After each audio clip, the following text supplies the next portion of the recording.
Hi friends, எல்லோரும் எப்படி இருக்கீங்க? நான் ரொம்பவே நல்லா இருக்கேன். இன்றைக்கி இந்த வீடியோவில் நம்ம என்ன பார்க்க போகிறோம் அப்படின்னா, ஒரு மனைவிக்கு உடல் உறவு மட்டுமே திருப்தி கொடுக்காது, ஓகேங்களா? ஸோ அது ரிலேட்டடாக தான் பார்க்க முடியும். இந்த மாதிரி சைக்காலஜிக்கல் ரிலேட்டடான வீடியோ, இந்த மாதிரி மைண்டு ஃப்ரீயாக இருக்கணும், இல்லை ரொம்ப டிப்ரெஷனில் இருக்கீங்க, கொஞ்சம் என்ன பண்ணணுன்னே தெரில, யார்கிட்ட என்ன பேசணும்னு தெரில, யார்கிட்ட என்ன கேட்கணும்னு தெரில நினச்சிங்கன்னா கண்டிப்பாக நம்ம வீடியோவை தொடர்ந்து பாருங்கள், ஓகேங்களா? ஸோ ஃபர்ஸ்ட்டு வந்து பார்த்திங்க அப்படின்னா திருமணம் அப்படின்றது வந்து பார்த்திங்க அப்படின்னா ஒரு கணவன் மனைவி ஒரு உறவு. திருமணம் அப்படின்றது வந்து ஒரு என்னன்ற ஃபஸ்ட்டு புரிஞ்சுக்கோங்க. ஆணோ பெண்ணோ 2 பேர்த்துக்குமே ஒரு பொறுப்பான ஒரு பொறுப்பு இருக்குது, ஓகேங்களா? அதே மாதிரி 2 பேர்த்துக்கும் தனக்கு மனைவி இருக்காங்க, மனைவிக்கு கணவன் இருக்கான் அப்படின்ற ஒரு விதமான பாதுகாப்பு. அதுக்கப்புறம் வந்து பார்த்திங்க அப்படின்னா உரிமை, அதிகாரம் அப்படின்றது வந்து பார்த்திங்க அப்படின்னா ரொம்ப ரொம்ப அன்பு சார்ந்து வர அதிகாரங்கள் தான் இருக்குது, ஓகேங்களா?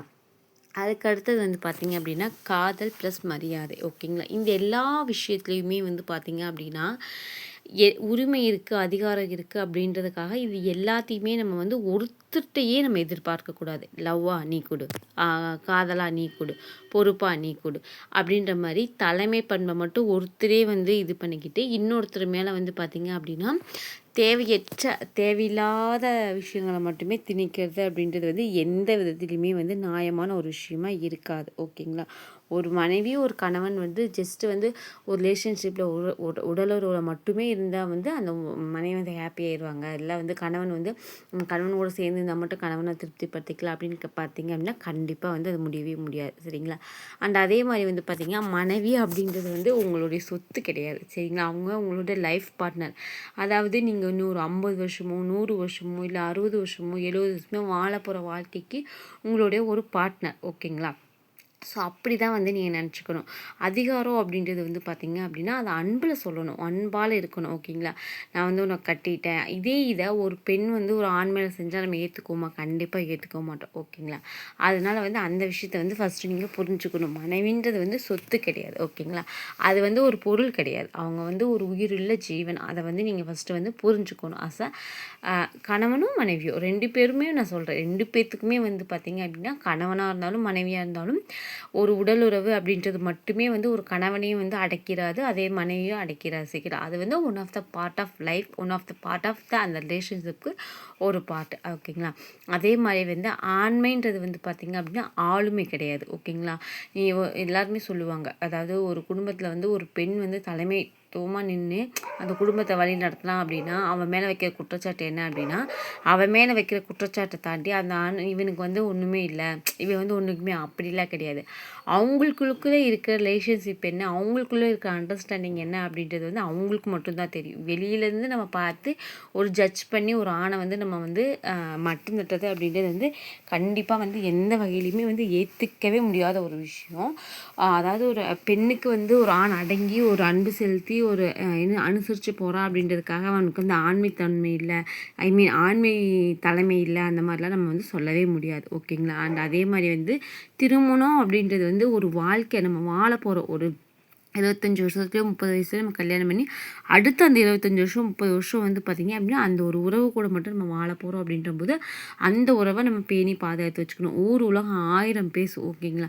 நம்ம நல்லா இருந்தாலும் பேசுவோம், கெட்டு போனாலும் பேசுவோம், இப்படி இருந்தாலும் பேசுவோம், அப்படி இருந்தாலும் பேசும். இதுவே வந்து ஒரு ஆண் எல்லாத்தையும் தலைமை பண்பாக நடத்திட்டு இது பண்ணால் இவன் வந்து அடிமைத்தனம் பண்ணுறான் அப்படின்ற மாதிரி பேசும்.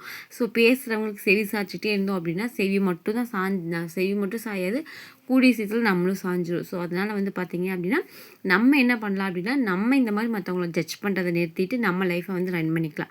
ஸோ நம்ம வந்து நம்ம ஃபேமிலிக்குள்ளே ஃபஸ்ட்டு ஒரு மாற்றத்தை கொண்டு வந்தோம் அப்படின்னாவே ஒவ்வொன்றா நம்மளை பார்த்து ஒரு 2 பேர் நல்லது பண்ணாலும் நம்மளை பார்த்து செய்கிறாங்க, கெட்டது பண்ணாலும் செய்யும்போது நம்ம நல்லது செய்யும்போது வந்து அதை பார்த்து பரவாயில்லப்பா, அவர் வந்து அவர் ஒய்ஃபை வந்து மரியாதை ட்ரீட் பண்ணுறாரு, அந்த அம்மாவும் அவங்கள வந்து நல்ல மரியாதை நடத்துகிறாங்கப்பா அப்படின்றபோது நம்மளும் சேஞ்ச் பண்ணிக்கணும் அப்படின்ட்டு நம்மளோட ஃபேமிலி அண்ட் ஃப்ரெண்ட்ஸ் கொஞ்சம் கொஞ்சமாக மாற ஆரம்பித்தாங்க அப்படின்னாலே சொசைட்டியுமே வந்து கொஞ்சம் கொஞ்சமாக மாற ஆரம்பிக்கும். ஸோ அதனால் வந்து ஆண்மை அப்படின்றது ஆளுமையில் மாதிரி கிடையாது, அது வந்து ஒரு அன்பின் ஒரு உருவம். ஆண்மை வந்து பார்த்திங்க அப்படின்னா கண்டிப்பாக வந்து அடிப்படைன்றது வந்து அன்புக்கு தான். அதை வந்து நான் 100% சொல்வேன். அன்புக்காக இயங்காத ஆணும் கிடையாது, பெண்ணும் கிடையாது, சரிங்களா? மற்ற நீங்கள் எந்த ஒரு விஷயத்தை வச்சுமே ஒரு ஆணை வந்து அடிமையாக வச்சு மேபி ஒரு 5 மினிட்ஸா ஒரு 10 மினிட்ஸ் அவ்வளோதான். ஆனால் ஒரு அன்புனால வர ஒரு ஒரு எப்படி சொல்றது? அன்புனால வர ஒரு அந்த ஒரு உறவு அப்படின்றது வந்து லைஃப் லாங் இருக்கும். ஓகேங்களா? ஸோ, அதனால வந்து பார்த்தீங்க அப்படின்னா, முடிஞ்ச வரைக்கும் உங்க மனைவிய வந்து பார்த்தீங்க அப்படின்னா, மரியாதையாவும், பொறுப்புணர்வோடையும் அதே மாரி வந்து பார்த்தீங்க அப்படின்னா, நீங்க வந்துட்டு எப்பவுமே நான் சொல்லுவேன், ஒரு ஆணுக்கு வந்து ஒரு மனைவி அப்படின்றது அம்மா ஸ்தானம் அப்படின்னா, அதே மாரி ஒரு மனைவிக்கு ஒரு ஆண் வந்து தகப்பன் ஸ்தானத்துலருந்து பார்த்துட்டாங்க அப்படின்னாலே, அந்த உறவு வந்து ஏன் அப்படின்னா, இந்த கணவன் மனைவி உறவுக்குள்ள மட்டும் தான் எல்லா உறவையுமே நம்ம வந்து பார்க்க முடியும். ஒரு அம்மாவா, அப்பாவா, ஹஸ்பண்டா, ஒரு பிள்ளை மாரி, இல்ல வந்து ஒரு ஃப்ரெண்டு மாரி எல்லா உறவையும் பார்த்துக்க முடியும். ஸோ, சூப்பரான இந்த ரிலேஷன்ஷிப்ப வந்து பார்த்தீங்க அப்படின்னா, நெக்ஸ்ட் லெவல்ல கொண்டு போறது அப்படின்றது கம்ப்ளீட்டடா வந்து நம்ம கையில தான் இருக்கு. ஓகேங்களா?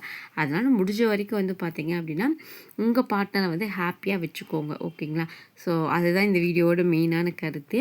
கண்டிப்பா இந்த வீடியோ உங்களுக்கு ரொம்ப யூஸ்ஃபுல்லாவும், பயனுள்ளதாவும் இருந்திருக்கும்னு நெனைக்கிறேன். யூஸ்ஃபுல்லா, பயனுள்ளதா இருந்துச்சுன்னா, வீடியோக்கு ஒரு லைக் கொடுங்க. மறக்காம நம்ம சேனல சப்ஸ்கிரைப் பண்ணிக்கோங்க. கூடவே இருக்க பெல் ஐக்கனே கிளிக் பண்ணிட்டீங்கன்னா, ஃபியூச்சர்ல நான் போடுற வீடியோஸ்லாம் நோட்டிஃபிகேஷன்ல வரும்.